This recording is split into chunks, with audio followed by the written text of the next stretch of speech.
So we all know Aubrey Graham, Drake, especially if you're from Toronto. It's become a household name at this point.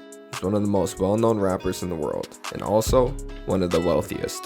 With that amount of money and fame, you attract attention from all sorts of people, and some of them have malicious intent. So as a celebrity, it's natural that you end up hiring a security team to protect you.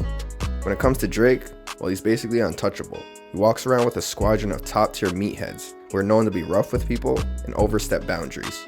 One of his bodyguards was even the subject of a YouTube video where someone was pointing out how terrifyingly huge this guy was.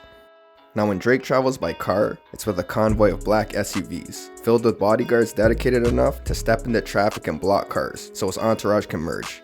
Basically these days, you won't catch Drake without a small army of defendants, especially in his home city. For added protection in Toronto, he's even connected with local gangs like Reps Up and G-Way Boys, giving him not only a sense of safety within the city, but also some type of street credibility. This made Drake more comfortable in Toronto, comfortable enough to build a luxurious mega mansion in Bridle's Path. But this is the current Drake. He wasn't always the sheltered, established rapper that we see today. In the early years of Drake's career, he's what you would call green behind the ears, and he didn't think that private security was needed while in his home city. This was surprising, considering he made a comment to New York Times around then, telling a reporter that he felt unsafe in Toronto at all times. His inexperience as a celebrity would eventually lead him to being robbed, and I don't mean the multi-million-dollar jewelry heist of his tour bus in 2016. That happened in Phoenix. I'm talking about the armed robbery at gunpoint that went down over a decade ago, in the city which Drake calls home. This event occurred in the evening of May 31st, 2009. Then 23-year-old Drake was having dinner at a restaurant in Toronto's Little Italy, located at the corner of College and Beatrice Street. He was on a date with a woman who was named Chantel Brown. After enjoying their meal and a night out, the two left the restaurant and walked to an SUV that was parked across the street. Drake got into his car, and moments later, two armed men suddenly approached the vehicle with guns drawn and started banging them on the window. Drake opened the door, and they then aimed their weapons at his face, demanding that he gave up his jewelry and anything else he had.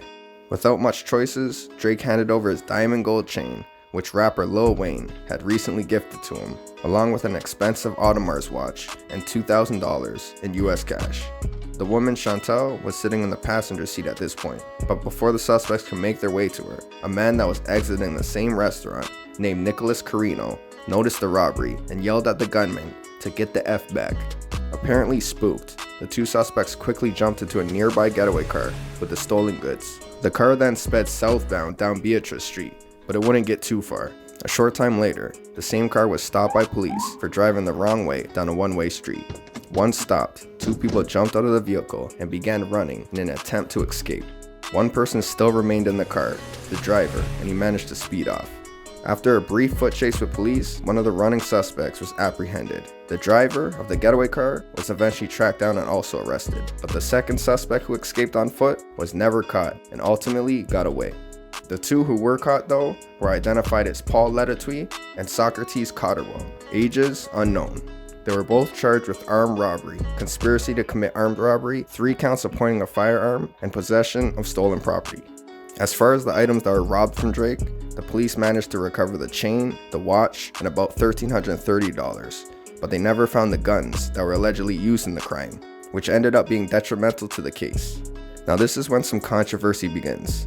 It's claimed that Drake himself was the one who pressed charges on the men and provided a statement to the police of exactly what happened. This rumor came to light after an online post by a fellow Toronto rapper named Big Page, who was one of the first people to call out Drake for allegedly being a snitch. Big Page actually collaborated with Drake just a few weeks before the robbery on a track called I'm Still Fly, which racked in over 2 million views on YouTube. So these allegations came as a surprise, since they were apparently friends. Big Page posted a picture on his Twitter account of a court document which showed Drake's legal name, Aubrey Graham, as well as the names of the suspects in the case. This document was supposedly proof that Drake pressed charges against the men in relation to the armed robbery. Aside from calling him a snitch, Big Page also claims that Drake used to ask him for money loans and also asked to borrow his chain, along with a few other disrespectful tweets. But Big Page admit that there was some tension between the two even before the robbery, stemming from some issues about the song they released together. So his posts could have had the motive of staining Drake's reputation. And some people believe Drake simply told police what occurred during the robbery and didn't really give specific details on who it was. Obviously, Drake denied all the allegations thrown at him by Big Page and any others, claiming the outcome of the trial proved he didn't snitch. A lawyer that was close to the case claimed that Drake was not exactly forthcoming with police, and at some point, he actually stopped cooperating. From there, things went downhill as far as getting charges to stick against the two men. The big charges were leaning on the statements and testimonies of the victim, Drake, and without him, there really wasn't much to go off of. The witness at the scene, Nicholas, who yelled at the perps and was also listed on the document, didn't seem to provide a strong enough statement to have an effect in court. And there's no information if Chantel, the passenger, was even involved in court or any part of the legal fallout. Overall, it looks like Drake analyzed the situation from a business perspective and decided that working with authorities wasn't the best move for his rap career. This decision to follow the street code of no snitching worked out well in the long run for the accused men. By January 2010, about half a year after the arrest, the heaviest charges against the two were withdrawn, although they both pled guilty to conspiracy to commit robbery and possession of stolen property. The judge sentenced them to time served plus 1 day, and they're released in the same month. Altogether, the pair ended up spending just over 6 months in jail. According to another lawyer in the process, Socrates was the alleged gunman, and Paul was the driver. The second gunman, the one who got away on foot, was apparently identified by name at some point, but was never arrested in relation to the incident.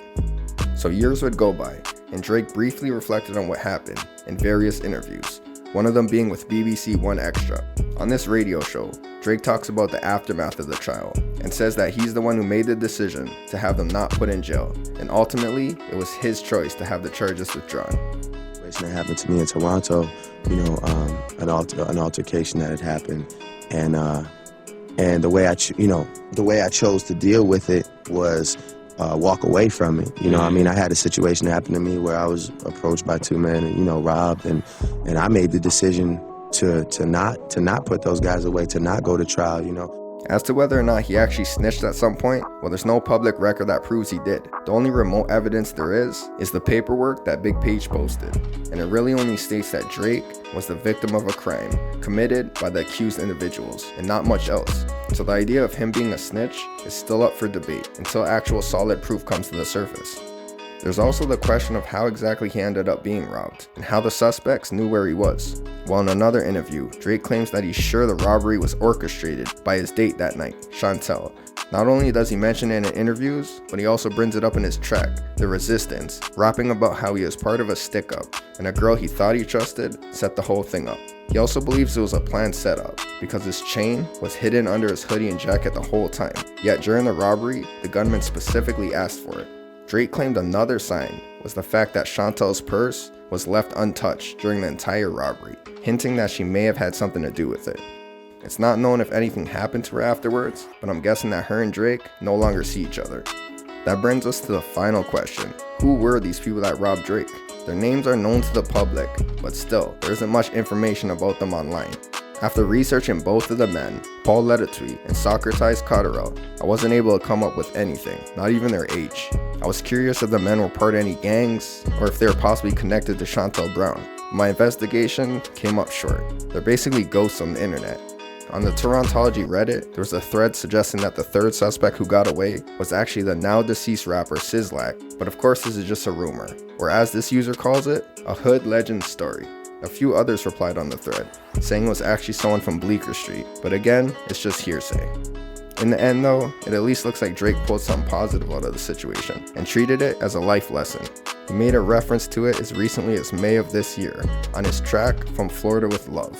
He talks about how the robbery made him realize that there's no point in talking tough, and said that nothing like that has happened since that day. He also claims that now, he never touches the road without a plug, which we can assume means a weapon or security. In an older interview with MTV, Drake said that after what happened, he vowed to steer clear of the negative energy that sometimes surrounds the rap world. With his recent experience, along with even more notoriety, he realized it was time to invest in security and protection. So we're now brought to the present day again. As Drake boasts about in his song, he hasn't really been the victim of any armed robberies or similar crimes since. Nowadays, anywhere Drake goes in the world, he has an expensive fleet of security with him. And when he's in Toronto, he not only has his hired professional security, but he's also backed by a few gangs in the city too.